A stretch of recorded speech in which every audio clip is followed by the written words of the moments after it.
जोंना लोगोफोर न'निफ्राय ओंखारलाङोब्ला जोंनि न'खरनि गोनां डकुमेन्ट्सफोरजों लोगोसे गरसे गरनै गोग्लैनानै थानाय फैसाफोरखौबो लांफानो गोनां जायो।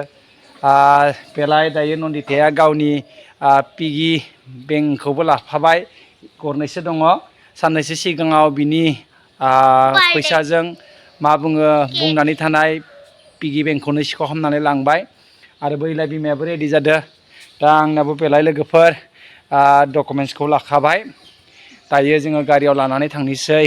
रावखौबो फोथायनो हाया लोगोफोर, मा होननानै फोरमायबावनो, गोसोआव गिनाय दुखु दाहा बायदि बायदि आरो लोगोफोर। दा सोर सिखाव खालामो सोर मा खालामो माने हमनोनो हाया। बेनिखायनो दा न'फोरखौनो गारनानै थांनो हाया। दा थाङाब्लाबो जाया, गोनां खामानिफोरखौ जों मावना लायाब्लाबो जाया। दा नन्दिता नों मोजां लादोबा बायगोन। दा नन्दितानि बार्थडे सफैदों। नोंनि बार्थडे माब्ला जागोन बा? अक्ट'बर 13 13 अक्ट'बराव जागोन। दा आगष्टया गोमा खारो खानसेल'सो दंखो। दान मोनसे दं गेजेराव दै। औ फार्स्टआव माबानिसो बार्थडे जागिरगोन नामा? सोरनि? ग्रिसानिसो। दा जियानो जा लोगोफोर, जों थांनो ओंखारबाय। एसे गोनां खामानि दं हस्टेलावहै। दा मा बुङो, गाबोननिफ्राय सम मोनथानाय नंला। बिमाया थांनो थाखाय लिंबाय थादों। दिनै आङो गावनि टिउसनखौनो बन्द' खालामबाय। दा थांना फैनोसै आरो लोगोफोर। जोबोद दुखु मोनो लोगोफोर, गोनां मुवा बेसादफोरखौ सिखाव खालामना लांबाय।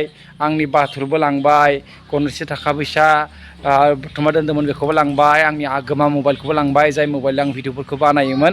दायो दाम खमनि गंसे मबाइल बायनानै लादों आरो थाखा फैसाखौथ' लांबायानो लांबाय। दायो आंनि बे गोनां न'खरनि गथ'फोरनि आरो आंनि डकुमेन्ट्सफोरखौ जुदि गोसोआव गाज्रि साननानै जुदि लांखोमा बायोब्ला जोङो गोबां दुखु दाहा सहायनो गोनां जागोन। बेनिखायनो जोङो जेरावखि जाया थाङा मानो बे डकुमेन्ट्सखौ लांफायो। माने रावखौबो फोथायनो हाया लोगोफोर।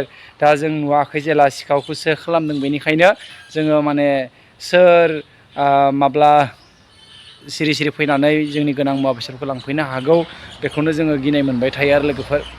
दा बेबादिनोसै लोगोफोर। दा जोङो मंगलदै टाउनाव थांनोसै। बैलाय बिमाया रेडि जाखाबाय, दुबुखौबो बाना लादों। दा मबाइलानो मोजां नङा लोगोफोर, मोजां क्लियार नुवा। नाथाय उननि समाव नोंथांमोना मदद होयोब्ला जोङो मोजां मबाइल गंसे बायना लागोन होननानै सानदों। आरो जेबो बाया, थाखा फैसा गैथ्रा नालाय, गोनां खामानिनि थाखायल'सो थांनो नागिरदों। आरो लोगोसे आंनि गांनै लंपेन्ट बायगोन, मानो होनब्ला दा सेन्सासनि खामानियाव बेरायनांगोन। दा गाननो थाखाय माने मा बुङो, गांसेबो गस्ला गैया, लंपेन्टबो गैया। बेनिखायनो एसे दाम खमनिब्लाबो बायना लाबोनो सानदों, मानो होनब्ला जोङो न'खर न'खर थांनांगोन। दा एसे गाननाय जोमनाया मोजां नङाब्ला गोसोआव गावनो एसे बोरैबा मोनो। दा नन्दितानि बिमानि न'खरनि गासैबो आलासि जोब, बेनिखायनो एसे माने मा बुङो, दाम खमनिब्लाबो गोदान गाननानै बेरायगोन होननानै सानदों आरो दे लोगोफोर। जियानो जा लोगोफोर, जों थांबाय थानोसै। जोबोद माने गिथावना जालांबाय, सिगांनि समफोर बायदि नंला। जेरैबो मा बुङो, गिथाव बाथाव आरो आं लादो। बेलाय जोंहा गासैबो रेडि जाखाजोब्बाय। नन्दिता बा मटरखौ बन्द' खालाम, बावगारलांगोन। दे गारियाव दोनहैथां बा सना।